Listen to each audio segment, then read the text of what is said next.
దేవుని యొక్క మహా ఉన్నతమైన కృపలో వర్ధిల్లుతున్న మీ అందరికి కూడా ప్రభువైన యేసుక్రీస్తు వారి యొక్క ఉన్నతమైన ప్రశస్తమైనటువంటి శుభనామంలో వందనాలు తెలియపరచబోద్దునే ఉన్నాను. చాలా సంతోషిస్తూ ఉన్నాను మీ అందరిని బట్టి కూడా, మీ యొక్క ఆసక్తిని బట్టి, మీ యొక్క ప్రోత్సాహం బట్టి కూడా ఎంతగానో సరే దేవుని స్తుతించబోద్దునే ఉన్నాను. అందరూ కూడా దేవుని కృపలో వర్ధిల్లుతున్నారని, మీ జీవితాలన్నీ కూడా ఆత్మీయంగా ఎదుగుతూ ఉన్నాయని చెప్పి నేను ఎంతగానో సరే విశ్వసించబోద్దునే ఉన్నాను. ఏదైనప్పుడు కూడా ఆలస్యం అనేటువంటిది చేయక చెప్పవలసినటువంటి దాన్ని, చెప్పదలిచినటువంటి దాన్ని కూడా త్వరగా మీకు తెలియపరచడానికి నేనైతే ఇష్టపడతా ఉన్నా. చాలామంది అడగడం జరిగింది. అలాగే నాకు కూడా ఉన్నటువంటి ఆలోచనే చెప్పదలిచింది ఏంటంటే, ఇద్దరు సాక్షుల గురించినటువంటి విషయాన్ని తెలియపరచాలనే ప్రేరణతో కూడినటువంటి ఆసక్తి నేను కలిగి ఉన్నానండి. ఇద్దరు సాక్షులు వస్తారు అనేటువంటి విషయం ప్రకటన గ్రంథం 11వ అధ్యాయంలో చాలా స్పష్టమైన రీతిలో ఆత్మూలంగా రాసినటువంటి యోహాను భక్తుడు ఆ చోట పొందుపరచడానికి ఇష్టపడ్డాడు. ఇద్దరు సాక్షులు, 2 విట్నెసెస్ అనేటువంటి మాట కూడా ఈ చోట చక్కని రీతిలో రాయబడింది.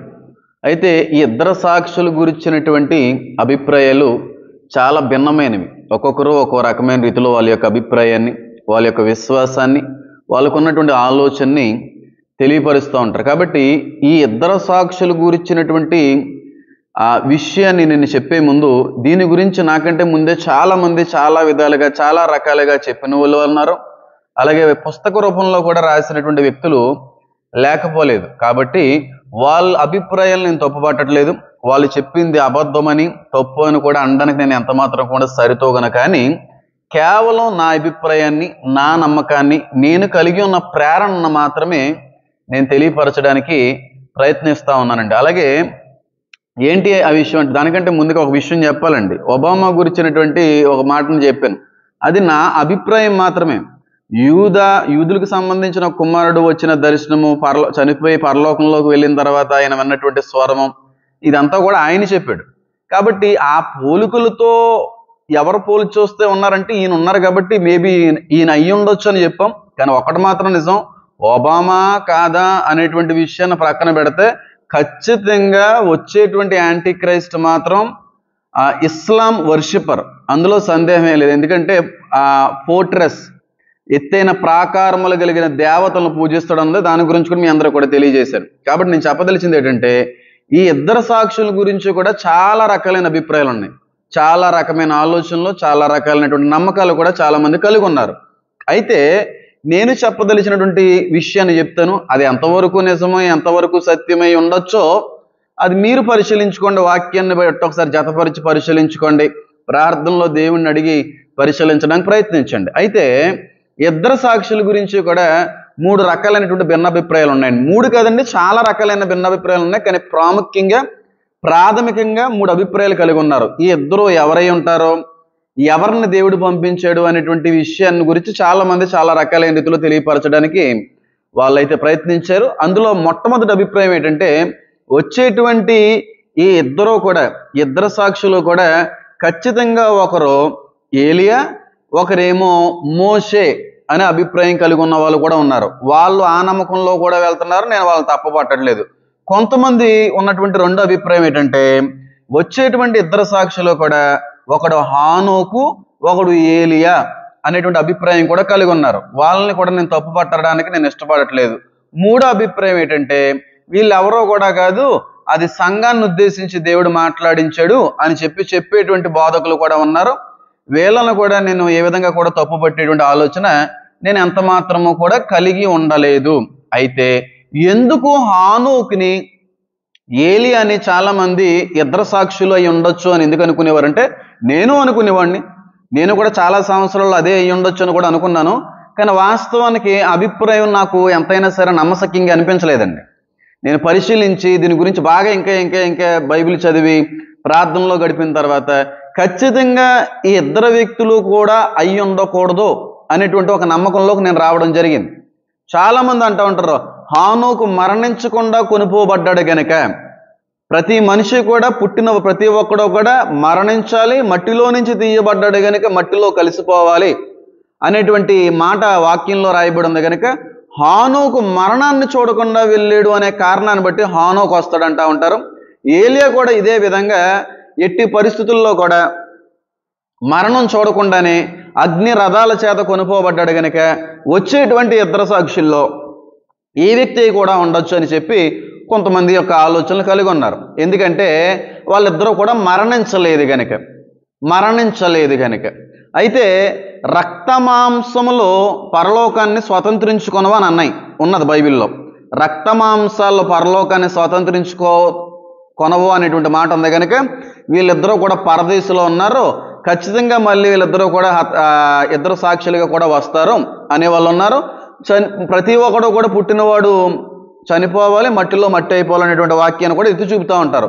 మరి అయితే ఒకవేళ ఈ ఇద్దరు సాక్షులు ఏలియా హానోక్ అయితే చనిపోయిన తర్వాత వాళ్ళ యొక్క శవాలు మట్టిలో మట్టి అయిపోయినాయా? మట్టి అవ్వలేదు కదా.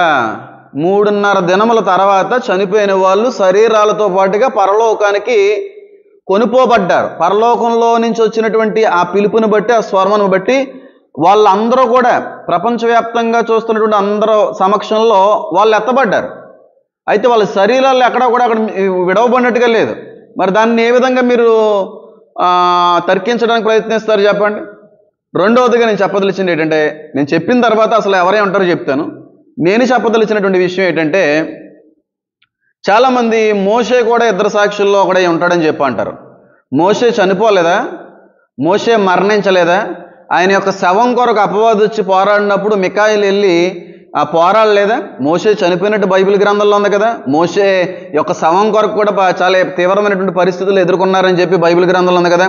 మరి చనిపోయినటువంటి మోషే తిరిగి వస్తాడని ఎలాగనుకుంటున్నారు మీరు కానీ ఆలోచన చేస్తే యేసుక్రీస్తు ప్రభు వారు కొండ మీదకి ఎక్కినప్పుడు, ఆ శిష్యులతో ఎక్కినప్పుడు మోషే ఏలియా కనబడతారు. కనబడ్డారు. ఈ ఏలియా చనిపోలేదు, పోని మోషే చనిపోయాడు కదా. మరి మోషే చనిపోయి వెళ్ళిపోయాడు కనుక పరలోకం వెళ్ళిపోయాడు అనుకోండి, మరి మోషేలాగే ఈ ఏలియా కూడా ఉన్నాడు కదా. ఇద్దరు కూడా మహిమ శరీరాలను దాల్చుకొని ఉన్నారు కదా. మరి ఆ లాజిక్ని ఎందుకు మిస్ అవుతున్నారు నాకు అర్థం కాలేదు. ఒకవేళ నిజంగా మోషే చనిపోయి పరలోకానికి వెళ్ళిపోయాడు, ఏలియా చనిపోకుండా పరదేశంలో ఉన్నాడు అనుకోండి, మరి యేసుక్రీస్తు ప్రభు వారిని దర్శించడానికి వచ్చినటువంటి ఈ ఇద్దరు కూడా ఒకే శరీరం కలిగి ఉన్నారు కదా. అంతేగాని ఏలియా మరణించలేదని పరదేశంలో ఉన్నాడని ఈయన ఒక రకమైన శరీరము, మోషే చనిపోయి పరలోకం వెళ్ళిపోయి ఉండుంటే ఆయన ఒక రకమైన శరీరం కలిగి లేడు కదా. ఇద్దరు కూడా ఒకే మహిమ శరీరాన్ని దాల్చి ఉన్నట్టుగా లేఖనాలు కనబడుతున్నాయి. అంటే మోషే ఎక్కడైతే ఉన్నాడో ఏలియా కూడా అక్కడికి వెళ్ళిపోయాడు. మరి రక్తమాంసాల పరలోకాన్ని స్వతంత్రించుకొనవు కాదండి అని అంటూ ఉన్నారు కదా. దేవుడి ఇష్టం అండి అది. ఆ దేవుడి ఇష్టం. మనం ఏం చేస్తాం? అది ఆయన కావాలని పిలుచుకున్నాడు. రక్తమాంసాలు ఏంటి ఏమన్నా సరే ఆయన అనుకుంటే తీసుకుని వెళ్ళగలడు. అయితే ఆయన పిలుచుకున్నాడు. ఆయన యొక్క ఆలోచన, ఆయన ఉద్దేశం ఏమై ఉందో, ఇద్దరూ కలిసి వచ్చారంటే ఖచ్చితంగా మోషే ఉన్న చోటికి ఏలియా వెళ్ళి ఉండాలి. కాబట్టి ఇద్దరూ కూడా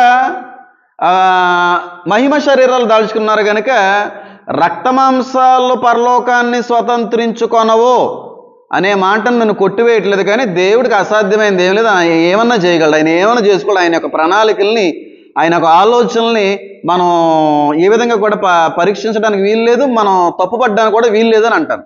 ఒకవేళ ఏలియా హానోకు చనిపోకుండా వెళ్ళారు కనుక మళ్ళీ వాళ్ళని తిరిగి పంపిస్తాడని అనుకుంటే, చనిపోకుండా తిరిగి వెళ్ళిన వాళ్ళు బైబిల్లో ఇంకెవరో కూడా ఉండకపోయి ఉంటారంటారా? పౌలు గారు ఒక దర్శనం చూశాడండి. బ్రతికొండ ఒక వ్యక్తి ఆరోహణం అవుట దర్శనాన్ని చూశాడు. అది ఎందుకు నిజం కాకపోవచ్చు? స్టెఫన్ కూడా ఎక్కువ పరిచయం ఏం చేయలేదు, ఎక్కువ కాలం ఏమీ కూడా దేవుని కొరకు ప్రయాసపడలేదు. ఆయన కూడా త్వరగానే చనిపోయాడు. పోనీ ఆయన్ని ఎందుకు పంపించకూడదు? మరి అలా ఆలోచన చేస్తే చాలామంది ఉన్నారు రావడానికి, చాలా అవకాశాలు కూడా ఉన్నాయి వాళ్ళ గురించి మాట్లాడుకోవడానికి. కాబట్టి నేను చెప్పదలిచినటువంటి విషయం ఏంటంటే, ఇది నా అభిప్రాయం మాత్రమే. ఖచ్చితంగా మనం అనుకుంటున్నట్టుగా వచ్చేటువంటి ఇద్దరు సాక్షులు కూడా ఏలియా కానీ, హానోకు కానీ, మోషే కానీ ఎంత మాత్రమో కూడా కాదు అని నేను అంటాను. ఎంత మాత్రమో కూడా కాదు. మరి ఎవరాల్లో? వాళ్ళు ఎవరో కాదు కానీ ఆ కాలంలో, ఆ సమయంలో ఉన్నటువంటి యూదులలో, బ్రతుకున్న యూదుల వాళ్ళు, బ్రతుకున్నటువంటి ఆ యూదుల నుంచే ఒక ఇద్దరిని దేవుడు ఏర్పాటు చేసుకుంటాడు. వాళ్ళు క్రీస్తుని విశ్వసించిన వ్యక్తులై ఉండొచ్చు నా అభిప్రాయం ప్రకారం. ఎందుకంటే నేను పంపుతున్నాను అని అనలేదు అక్కడ ఏమని కూడా. నేను ఇద్దరు సాక్షులను పంపిస్తున్నానని ఎక్కడ లేదు. వాళ్ళకి అధికారం ఇవ్వబడింది అని ఉంది. వాళ్ళకి పవర్ ఇవ్వబడిందని ఉంది. అంటే పంపించడం అనే దానికి ఉన్నటువంటి బ్రతికున్నటువంటి మనుషులకి పవర్ ఇవ్వడం అనే దానికి తేడా లేదంటారా? డిఫరెన్స్ లేదంటారా? మీరు చదవండి ప్రకటన గ్రంథం 11వ అధ్యాయానికైనా మనం చదివితే 2వ వచనంలో ఒక మాట, 3వ వచనంలో ఒక మాట ఉంటుంది చూడండి. నేను నా ఇద్దరు సాక్షులకు అధికారం ఇచ్చేదును, వారు గోనిపట్టు ధరించుకుని 1260 దినములు ప్రవచింతురు. చాలా క్లియర్గా ఉంది. And I will grant authority to my 2 witnesses అని అన్నాడు ఇంగ్లీష్ బైబిల్లో అయితే. కాబట్టి ఐఎమ్ సెండింగ్ 2 విట్నెసెస్ అని ఏం అనలేదు. నేను 2 సాక్షులు పంపిస్తున్నాను ఏం అనలేదు. ఇద్దరికి నేను అధికారం ఇస్తున్నాను, ఇద్దరికి నేను పవర్ ఇస్తా ఉన్నాను. ఇద్దరు కూడా ఖచ్చితంగా కూడా యూదులు. వాళ్ళు ఎందుకు యూదులు అంటే వీళ్ళు ఒలీవ చెట్లతో పోల్చబడ్డారు. ఒలీవ చెట్టు ఇశ్రాయేల్ జనాంగానికి యూదులకి సాదృశ్యంగా పోల్చబడింది. 2 దీపస్తంభాలను ఉంది. 2 దీపస్తంభాలు కూడా దేవుని పరిచారకులు. ప్రకటన గ్రంథంలో మనం మొదటి 3 అధ్యాయాల్లో చూసుకున్నా సరే స్తంభములోగా ఉంచుతాను అని అన్నాడు. అంటే వాళ్ళిద్దరూ కూడా పరిచారకులు, దేవుని సేవ నిమిత్తం నియమింపబడిన వ్యక్తులలో. కాబట్టి వీళ్ళు మనం అనుకున్నట్టుగా ఏ విధంగా కూడా ఏలియా, హానోకు, మోషే అవ్వడానికి వీలు లేదంటాను నేను. ఖచ్చితంగా ఈ ఇద్దరు కూడా ఆ సమయంలో ఆ కాలంలో ఉన్నటువంటి 2 యూదులు, అది కూడా క్రీస్తుని తెలుసుకున్న యూదులు. వాళ్ళకి దేవుడు పవర్ అందిస్తాడు. వాళ్ళకి అధికారం ఇచ్చినప్పుడు వాళ్ళు 3.5 years కూడా సువార్తను ప్రకటించడానికి ప్రయత్నం అయితే చేస్తారు. కనుక నేను చెప్పదలిచింది ఏంటంటే పంపింపబడలేదు, అధికారం మాత్రమే ఇవ్వబడింది. యాంటీక్రైస్ట్కి ఎలాగైతే సాతాను అధికారం ఇచ్చాడో, యాంటీక్రైస్ట్ని పైనుంచి ఏం పంపించలేదు కదా. మీకులాగా నాకులాగా ఒక మనిషి మాత్రమే ఆయన కూడా. నార్మల్ మనిషికి పవర్ ఇస్తాడు యాంటీక్రైస్ట్. కాబట్టి ఇక్కడ 2 సాక్షులకి కూడా దేవుడు పవర్ ఇస్తాడు, అంతే, పంపించడేమి. చనిపోయిన వాళ్ళలో లేకపోతే పైకి వెళ్ళిపోయిన వాళ్ళలో మళ్ళీ పంపిస్తాడని నేను అనుకోవట్లేదు. అందులో మోషేని, ఏలియాని అసలు పంపించడం. ఎందుకంటారో తెలుసా? వీళ్ళిద్దరూ కూడా ఇంకా పరిచర్య చెయ్యలేక ఒకనొక సమయంలో విసుక్కున్నారు. వీళ్ళిద్దరూ కూడా ఒకనొక సమయంలో నన్ను చంపేయచ్చు కదా, నన్ను తీసేసుకోవచ్చు కదా అన్నారు. కాబట్టి వాళ్ళు ఇంకా భరించలేని భారం వాళ్ళు ఎత్తుకున్నారు. కనుక వాళ్ళు పడవలసిన ప్రయాస కంటే ఎక్కువ ప్రయాసపడ్డారు దేవుడి కొరకు. కాబట్టి మళ్ళీ వాళ్ళిద్దరినే కూడా ఇక్కడ పంపిస్తారని మాత్రం నేను ఎంత మాత్రం అనుకోవట్లేదు. ఇద్దరు కూడా అన్నారు కదండి, నేను చచ్చిపోతే బాగుండి, ఎందుకు బతుకున్నాను, తీసేసుకోవచ్చు కదా. వీళ్ళకి ఏమన్నా నేను తండ్రిన్నాను ఒకడు అన్నాడు, ఒక ఆయన అన్నారు. కాబట్టి వీళ్ళిద్దరూ కూడా ఇంకా వస్తారని అనడానికి మాత్రం ఏ విధంగా కూడా వీలు లేదు అనే అంటాను.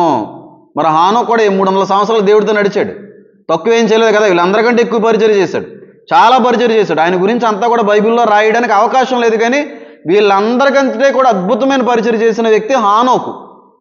కాబట్టి ఆయన కూడా అయ్యి ఉండడం. అయితే చాలామంది ఏలియాని, మోషేని ఎందుకు అనుకుంటా ఉంటారంటే వీళ్ళిద్దరూ కూడా చేసేటువంటి పనులు ఏ విధంగా అంటే నీటిని రక్తంగా మార్చడం, ఆకాశాలనేమో ముయ్యడం, అలాగే నోటి నుంచి అగ్ని రావడం, ఇవన్నీ కూడా వీళ్ళు జరిగిస్తారనేటువంటి మాటలను బట్టి వీళ్ళు అనుకున్నటువంటి విషయం ఏంటంటే మోషే గారు నీళ్ళని రక్తంగా మార్చారు కనుక ఖచ్చితంగా మోషే అనుకుంటారు. ఆకాశాలు వర్షం కురకుండా మూసేసింది ఏలియా కనుక ఖచ్చితంగా ఏలియా అని అనుకుంటారు.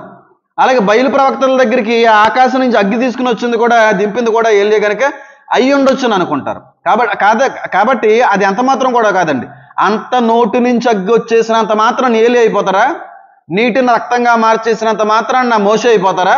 అట్టి ఆత్మలు కలిగి ఉన్న వారిగా వాడబడతారు. అంటే బాప్తీసు ఇచ్చి యోహాను గురించి బైబిల్లో రాయబడింది ఏలియా ఆత్మ కలిగి ఉన్నవాడని చెప్పి. చాలా మంది అనుకుంటా ఉంటారు ఏలియా మళ్ళీ బాప్తీసు ఇచ్చి యోహాను రూపంలో పుట్టాడని చెప్పి. కాదండి, ఏలియా ఆత్మ ఎంత రోషంగా అయితే పనిచేసిందో, ఎంత ఉజ్జీవాన్ని అయితే కలుగు చేసిందో, ఎంత పౌరుషంగా అయితే బతికిందో, అట్టి ఆత్మ కలిగిన వాడు ఈ బాప్తీసు ఇచ్చి యోహాను. అదే రోషం, అదే ఉద్యమం, అదే పౌరుషం కలిగినటువంటి ఆత్మ కలిగి ఉన్నవాడని అర్థం తప్ప ఏలియా ఆత్మ మళ్ళీ బాప్తీసు ఇచ్చి యోహానులోకి వచ్చేస్తుందని కాదు కదా. ఇక్కడ ఈ సూచనలు జరిగిస్తున్నవన్నీ కూడా ఏలియాకి, మోషేకి అనుసంధానంగా కనబడుతున్నాయి కనుక వాళ్ళు వస్తారని అనుకోవడం మాత్రం తప్పు. ఖచ్చితంగా అట్టి ఆత్మ కలిగి ఉన్న వారిగా వాడబడతారు. అంత రోషంతో, అంత పౌరుషంతో, అంత ఉజ్జీవాన్ని కలిగించేటువంటి విధంగా వీళ్ళ యొక్క పరిచర్య ఉంటుంది. వీళ్ళిద్దరూ కూడా గోనిపట్టులు ధరించుకొని వస్తారని ఉంది. గోనిపట్టులు ధరించుకోవడం అనేది కొత్త నిబంధన కాలంలో ఎక్కడ కనబడదు మనకి, పాత నిబంధన కాలానికి సంబంధించింది. అది ఎందుకు కనబడిందంటే ఖచ్చితంగా పాత నిబంధన నుంచి కూడా ఉన్నవాడి క్రీస్తు అని చెప్పి ప్రకటించేటువంటి ఒక ప్రయత్నం అది. వాళ్ళకి అర్థమయ్యే రీతిలో యూదులు ఆ పద్ధతిని, ఆ గోనుపట్టు ధరించడం అనేది, ఉపవాసం చేయడం అనేది వాళ్ళు బాగా నమ్మేటువంటి విషయం కనుక ఆ స్వారూప్యంలో రావడానికి వాళ్ళు ప్రయత్నిస్తారు. ఆ ఎపిరెన్స్లో వాళ్ళు వస్తారు తప్ప వాళ్ళు వీళ్ళని అనుకోవడానికి ఎంత మాత్రమో కూడా అవకాశం లేదని నేను అంటానండి. ఎంత మాత్రం కూడా అవకాశం లేదు. పైగా యేసుక్రీస్తు ప్రభువు వారు అంటారు కదా, అబ్రహాము కంటే కూడా ముందున్నవాడిని అంటాడు ఆయన. అంటే ఇప్పుడు యూదులు క్రీస్తుని స్వీకరించడానికి, అంగీకరించడానికి ఆధారాలు సరిగ్గా వాళ్ళకి లేవు గనక ఈయన యేసు అనేవాడు పాత నిబంధన కాలంలో కూడా ఉన్నాడు, అబ్రహాము కంటే కూడా ముందు ఉన్నవాడయ్యా, మేము ఆ కాలానికి సంబంధించినటువంటి స్వారూప్యంలో వచ్చాను ఆయన అని చెప్పుతూ క్రీస్తుని గురించిన సువార్త ప్రకటిస్తూ ఉంటారు. వాళ్ళు ఆ కాలానికి సంబంధించిన స్వారూప్యం కలిగి ఉంటారు, కానీ బోధించేది మాత్రం కొత్త నిబంధన కాలానికి సంబంధించిన క్రీస్తు బోధ అంతా కూడా, క్రీస్తుని గురించిన సువార్త అంతా కూడా కనబడుతుంది. ఎందుకంటే ఆయన పాత నిబంధనలో కూడా ఉన్నాడు యేసు అనేటువంటి ఉద్దేశంతో ఆ యొక్క స్వారూప్యాన్ని వాళ్ళు ధరించడమే తప్ప ఎంత మాత్రము కూడా మనం అనుకున్నట్టుగా, చాలామంది అనుకుంటున్నట్టుగా ఏలియా మోషేలు రావడం అనేది మాత్రం అది నా వరకు అయితే మాత్రం కరెక్ట్ కాదండి. ఇద్దరు యూదులు, ఇద్దరు ఒలీవ చెట్లు, అంటే ఒలీవ చెట్లని యూదులకి ఇశ్రాయేలుకి పోల్చబడింది. వాళ్ళు యూదుల నుంచి వస్తారు, వాళ్ళు యూదులై ఉంటారు, వాళ్ళు ఆ కాలానికి సంబంధించిన వ్యక్తులు, క్రీస్తుని ఎరిగినటువంటి వ్యక్తులు, ఆ సమయంలో తెలుసుకున్న వ్యక్తులకు దేవుడు అధికారం ఇస్తాడు, అధికారం ఇవ్వడం జరుగుతుంది. కాబట్టి దీని గురించి ఎక్కువగా తప్పుడు ఆలోచనలోకి వెళ్ళడం అనేది కూడా నా వరకైతే సరైనది కాదు. అయితే ఈ ఇద్దరిని కూడా యాంటీక్రైస్ట్ చంపేస్తాడండి. భూమి నుంచి వచ్చినటువంటి ఆ క్రూర మృగము వీళ్ళతో పోరాడి చంపేస్తుందని ఉంది. కాబట్టి వాళ్ళిద్దరూ చచ్చిపోతారు. చచ్చిపోయినప్పుడు భూ ప్రజలందరూ కూడా సంతోషిస్తారని కూడా రాయబడింది, కానుకలు పంపుకుంటారు, ఆనందిస్తారని కూడా రాయబడింది. కాబట్టి వాళ్ళిద్దరూ కూడా చనిపోతారు. ఎప్పుడు చనిపోతారు అని అంటే 100లో 99% మంది చెప్పేటువంటి విషయం ఏంటంటే ఆఖరి 3.5 సంవత్సరాల సమయంలో చచ్చిపోతారు. అంటే ఇద్దరు సాక్షులు కూడా ఎప్పుడు వస్తారని అంటారంటే చాలామంది ఉన్నటువంటి నమ్మకం ఏంటంటే లాస్ట్ 3.5 yearsలో వస్తారు, ఫస్ట్ 3.5 yearsలో రారు. ఎందుకంటే ఆఖరి 3.5 సంవత్సరాల్లోనే వస్తారని ఉంది. నేను అడుగుతున్నాను, ఎందుకు మొదటి 3.5 సంవత్సరాల్లో రాకూడదు? ఒక నార్మల్ సేవకుడిగా, ఒక సహజ సిద్ధమైనటువంటి పరిచయం చేసేటువంటి వాళ్ళగా మొదటి 3.5 సంవత్సరాల్లో వాళ్ళు ఎందుకు చేయకూడదు? ఆఖరి 3.5 సంవత్సరాల్లో చేయడం ఏంటి అసలు? ఆఖరి 3.5 సంవత్సరాలు చేస్తే ఆయన చనిపోయిన వెంటనే యేసుక్రీస్తు ప్రభు వారు ఆరోహణం అయిపోయినట్టుగా అర్మగిద్దు అనేటువంటి యుద్ధానికి వచ్చేసినట్టుగా ఎక్కడైనా కనబడిందా? వాళ్ళు 3.5 సంవత్సరాలు ఆఖరిలో కానీ పరిచయం చేస్తే 666 ముద్ర ఎప్పుడు వస్తుందండి? మరి చనిపోయిన తర్వాత కదా 666 ముద్ర అనేటువంటిది కనబడతా ఉంది. వాళ్ళిద్దరూ కూడా చనిపోయిన తర్వాత 666 ముద్ర అనేది కనబడుతుంది. 666 ముద్ర వచ్చిన తర్వాత యేసుక్రీస్తు ప్రభు వారు వస్తారనేటువంటి విషయం బైబిల్ గ్రంథంలో రాయబడింది. కాబట్టి లాస్ట్ 3.5 years చేసేసి చనిపోయిన తర్వాత మరి క్రీస్తు వచ్చేస్తాడా? మరి వీళ్ళు ఉండగా 666 ముద్ర రాలేదు కదా. చాలామంది అంటూ ఉంటారు సెకండ్ హాఫ్లో వస్తారు, ఆఖరి 3.5 సంవత్సరాల్లో వస్తారని చెప్పి వాళ్ళ యొక్క అభిప్రాయాన్ని తెలియపరుస్తూ ఉంటారు. నేను కాదు అని అంటానండి. ఫస్ట్ 3.5 years నుంచి వాళ్ళు పరిచయం చేస్తారు. ఫస్ట్ 3.5 సంవత్సరాల నుంచి కూడా వాళ్ళు పరిచయంలో కొనసాగుతూ ఉంటారు. అయితే మరి ఫస్ట్ 3.5 సంవత్సరాలు కూడా శాంతితో కూడినటువంటి నిబంధన ఉంటుంది అన్నారు కదండి. శాంతే నార్మల్గా పరిచయం చేస్తున్నారు, అది యూదులకి నచ్చట్లేదు, ప్రపంచంలో ఉన్నటువంటి వ్యక్తులకి నచ్చట్లేదు. ఎందుకంటే వాళ్ళు చెప్పేది క్రీస్తు బోధ. అప్పుడు 3.5 సంవత్సరాలు ఇంకా సెకండ్కి వెళ్తున్న సమయంలో యాంటీక్రైస్ట్ వచ్చి వాడు చంపేస్తాడు. అప్పుడు యాంటీక్రైస్ట్ హీరో అవుతాడు. అయితే ఇక్కడ 11వ అధ్యాయంలో పైన అన్యుల చేత మందిరం తొక్కబడుతుందని ఉంది కదండి అనే ఆలోచనలో ఉన్న వాళ్ళు కూడా ఉంటారు. అది అంటే అది ఆ పై మాట అది రాయబడింది కనుక ఖచ్చితంగా అది జరిగిన తర్వాత ఇది జరుగుతుందని అలాగే ఏం కాదండి. కింద రాసినంత మాత్రాన పైది జరిగిన తర్వాత కింద జరుగుతుందని కాదు, కింద రాసినంత మాత్రాన పైది జరిగిన తర్వాత కింద జరిగిన తర్వాత పైది జరుగుతుందని అదేమీ లేదు. కాబట్టి అర్థం చేసుకోవాల్సిన విషయం ఏంటంటే లాజిక్గా ఆలోచించండి. 3.5 సంవత్సరాల ఆఖరిలో పరిచయం చేస్తే వాళ్ళు చనిపోయిన తర్వాత వచ్చేది 666 ముద్ర. మరి ఎప్పుడు వస్తుంది? ఆఖరి 3.5 సంవత్సరాలు అయిపోతే ఆయన వచ్చేస్తారు కదా, యేసు ప్రభువు వచ్చేస్తారు కదా, అవకాశం అనేది లేదు కదా. ఇంకా ఆయన వచ్చేసినప్పుడు ఈ 666 ముద్ర ఎక్కడ కనబడుతుంది? కనబడేటువంటి అవకాశం కూడా లేకపోయింది కదా. నేను అనుకుంటున్నాను ఫస్ట్ 3.5 yearsలో కూడా సువార్త ప్రకటించేటువంటి వ్యక్తులు ఖచ్చితంగా క్రీస్తుని గురించిన సువార్త యూదులకు అది నచ్చదో, ప్రపంచానికి అది నచ్చదో. అయితే వీళ్ళిద్దరినీ కూడా ఎప్పుడైతే చంపేస్తాడో ఆయన హీరో అవుతాడు. అప్పటి నుంచి 3.5 సంవత్సరాల్లో అధిక శ్రమలు మొదలవుతాయి. కాబట్టి ఈ విషయాన్ని మీరు గమనించుకోవాలి. అలాగే ఇంకొక విషయం ఏంటంటే, చాలామంది అనుకుంటారు సంఘం ఎత్తబడిన తర్వాత పరిశుద్ధాత్మ అనేటువంటిది ఇంకా భూమి మీద ఉండదండి, పని చేయదండి చెప్పి. అది కరెక్ట్ కాదండి. పరిశుద్ధాత్మ లేకపోతే ఇద్దరు విట్నెసెస్, ఇద్దరు సాక్షులు ఎలా పనిచేస్తారండి? వీళ్ళు ప్రకటించేది సువార్త, సాక్ష్యాన్ని పంచుకుంటున్నారు. వీళ్ళు సాక్ష్యాన్ని బట్టి మారే వాళ్ళు కూడా ఉంటారు, చాలామంది తెలుసుకునేటువంటి వ్యక్తులు కూడా ఉంటారు. క్రీస్తు దేవుడని చెప్పి తెలుసుకోవాలంటే పరిశుద్ధాత్మ దేవుని యొక్క ప్రేరణ, పరిశుద్ధాత్మ దేవుని యొక్క సహాయం లేకుండా అది జరగదు. ఇద్దరు సువార్త ప్రకటిస్తున్నారంటే మానవులుగా ప్రకటించడం అనేది కష్టం. అది ఎవరైనా సరే ఆత్మూలంగా మాత్రమే పనిచేయాలి. కాబట్టి చాలామంది అనుకున్నటువంటి ఒక మిస్కన్సెప్షన్, ఒక అపోహ ఏంటంటే సంఘం ఎత్తబడిపోయిన తర్వాత భూమి మీద ఇంకెంత మాత్రమో కూడా పరిశుద్ధాత్మ ఉండదు, ఆ పరిశుద్ధాత్మ కూడా ఎత్తబడిపోద్దని చెప్పి వెళ్ళిపోద్దని చెప్పి. కాదండి, సంఘం ఎత్తబడిన తర్వాత కూడా పరిశుద్ధాత్మ ఉంటుంది. ఎప్పుడు వరకు? యేసుక్రీస్తు ప్రభువారు భూమి మీదకు ఆరోహణమయ్యేటువంటి సమయం వరకు అది పనిచేస్తుంది. ఆ శ్రమకాలంలో కూడా చాలామంది మారతారు, చాలామంది క్రీస్తును తెలుసుకుంటారు, చాలామంది దేవుని ఎరుగుతారు. ఎరగాలి అంటే ఆత్మ ఉండాలి. పరిశుద్ధాత్మ దేవుని లేకుండా దేవుని స్వీకరించడం ఏంటి అసలనే?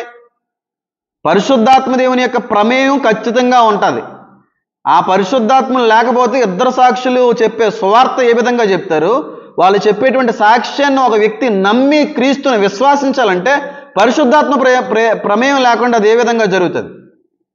కాబట్టి నేను చెప్పదలిచింది ఏంటంటే, శ్రమలో కాలంలో పరిశుద్ధాత్ముడు ఉంటాడో, నేను మాట చెప్తున్నాను, శ్రమ కాలానికి ముందు ఎంతమంది అయితే యేసుక్రీస్తు ప్రభు వారిని తెలుసుకుంటారో ఈ 7 సంవత్సరాల శ్రమకాలంలో అంతకంటే ఎక్కువ మంది తెలుసుకుంటారు. అంటే ఈ శ్రమ కంటే కూడా ముందుగా ఉన్న కాలంలో చాలామంది లేటుగా నెమ్మదిగా తెలుసుకున్నారు. కానీ ఈ ఆఖరి 7.5 సంవత్సరాల శ్రమకాలంలో మునిపి అన్నాడు లేనంతమంది మారతారు. వాళ్ళకు కూడా దేవుడు అవకాశం ఇచ్చాడు. ఏ సాతానికి అవకాశం వల్లదా? 1000 సంవత్సరాలు అవకాశం ఇచ్చాడండి. 1000 సంవత్సరాలకు అవకాశం ఇచ్చి క్షమిస్తాడు. అయినా సరే వాడు మనసు మార్చుకోలేదు. అప్పుడు ఆయన ఉగ్రత వచ్చి ఆయన కాల్ చేస్తుంది. కాబట్టి ఆ 7 సంవత్సరాల శ్రమకాలంలో కూడా చాలామందికి క్షమాపణ ఉంది, చాలామందికి అవకాశం కూడా ఉంటుంది. కాకపోతే ఇప్పుడున్నట్టుగా ఉండదు. శ్రమల్లో, గొడ్డు శ్రమల్లో, భయంకరమైన శ్రమల్లో, భయంకరమైనటువంటి ఇబ్బందుల్లో ఏడుస్తూ బాధను అనుభవిస్తూ తెలుసుకోవడం కంటే కూడా ఇప్పుడు హాయిగా ఉంది. ఏముంది? ఇప్పుడు హాయిగా అవకాశం ఉంది. కృపాకాలంలో ఉన్నాం. అది కృపాకాలం కాదు, శ్రమకాలం. అది దానికి దీనికి చాలా తేడా ఉంది. కాబట్టి అప్పుడు కూడా పరిశుద్ధాత్మ దేవుడు ఖచ్చితంగా పనిచేస్తాడు. ఇద్దరు సాక్షులను కూడా బలంగా వాడుకుంటాడు. ఆ ఇద్దరు సాక్షుల్ని కూడా 3.5 సంవత్సరాల తర్వాత యాంటీక్రైస్ట్ చంపేసిన తర్వాత 3.5 రోజుల తర్వాత ఖచ్చితంగా వాళ్ళిద్దరూ కూడా శరీరాలతో పాటుగా ఎత్తబడతారు. ఆ ఎత్తబడడం అనేది ప్రపంచంలో ఉన్న ప్రతి ఒక్క నేత్రము కూడా చూస్తుంది. ఎలా చూస్తుంది? లైవ్ పనిచేస్తూ ఉంటుంది. ప్రపంచానికి భూమికి మధ్య భాగం ఏంటంటే ఇస్రాయేలే. మొత్తం చుట్టుపక్కల ఉన్న దేశాల యొక్క ఫోకస్ అంతా కూడా ఇస్రాయేల్ మీద ఉంటుంది. ఆ రోజుల్లో 7 సంవత్సరాల శ్రమకాలంలో మొత్తం అంతా కూడా లైవ్ అంతా కూడా జరుగుతూ ఉంటుంది. అందరూ చూస్తూ ఉంటారు. అప్పుడు తెలుసుకుంటారండి చాలామంది. దాని తర్వాత నిషిద్ధమైనటువంటి వస్తువు పెట్టడం అనేది జరుగుతుంది. నేను కోరుకుంటున్నాను, నేను అనుకుంటున్నాను. అది అప్పుడే వీళ్ళందరూ కూడా కొండల తట్టు పారిపోవడం అనేది, వీడి యొక్క స్వారూప్యాన్ని తెలుసుకున్న తర్వాత వాళ్ళందరూ కూడా చెదిరిపోవడం అనేటువంటిది జరగాలి. వాక్య బట్టి కానీ ఆలోచించినా, లాజికల్గా ఆలోచించినా అది జరగాలి. అప్పుడే యూదుల్ని వీళ్ళు పరిగెట్టిస్తాడు ఈయన. ఈ యాంటీక్రైస్ట్ హీరో అనుకుంటారు కదా, ఇద్దరు సాక్షుల్ని చంపేసిన తర్వాత మరీ అంత పెద్ద హీరో అయిపోతాడు. కానీ వీళ్ళు చెప్పింది నమ్మరు యూదులు, ఇద్దరు సాక్షులు చెప్పింది నమ్మరు. కానీ ఈడి క్యారెక్టర్ బయటపడిన తర్వాత ఈయన్ని నమ్ముతారు. నమ్మిలోపు ఈడు ఉగ్రరూపం అంతా కూడా వాళ్ళ మీద కక్కేస్తాడు. పరుగులు జరుగుతాయి, పరుగులు పెట్టిస్తాడు. మామూలుగా ఉండదు. యూదులకైతే నరకం ఉంటుంది ఆ రోజున. అందులో ఏ విధమైన సందేహం లేదు. నేను చెప్పదలిచింది ఏంటంటే, ఇద్దరు సాక్షులు అనేటువంటి వారు ఖచ్చితంగా వస్తారు. కానీ వాళ్ళు మాత్రం ఎట్టి పరిస్థితుల్లో మోషే కానీ, హానోకు కానీ, ఏలియా కానీ అయ్యి ఉండకూడదని నా అభిప్రాయం తెలియపరుస్తున్నాను. అప్పుడున్నటువంటి యూదులు, ఆ కాలానికి సంబంధించిన యూదులు, యేసుక్రీస్తు ప్రభు వారిని స్వీకరించిన యూదులు, ఆ సమయంలో తెలుసుకున్న యూదులు ఖచ్చితంగా దేవుని యొక్క అధికారాన్ని పొందుకొని ఆ విధంగా వాళ్ళు లాస్ట్గా సువార్తను ప్రకటించేటువంటి అవకాశం దేవుడు ఇద్దరికి కూడా అందిస్తాడని నేను నమ్ముతా ఉన్నాను. ఒకవేళ నేను చెప్పింది మీకు నమ్మశక్యంగా ఉన్న ఎడల ఖచ్చితంగా లైక్ చేయండి, అనేక మందికి షేర్ చేయండి, దైవికమైన దీవెనలు కూడా పొందుకోవాల్సిందిగా నేను కోరుకుంటున్నాను. మీ అందరికి కూడా శుభాలు. God bless you. ఆమేన్.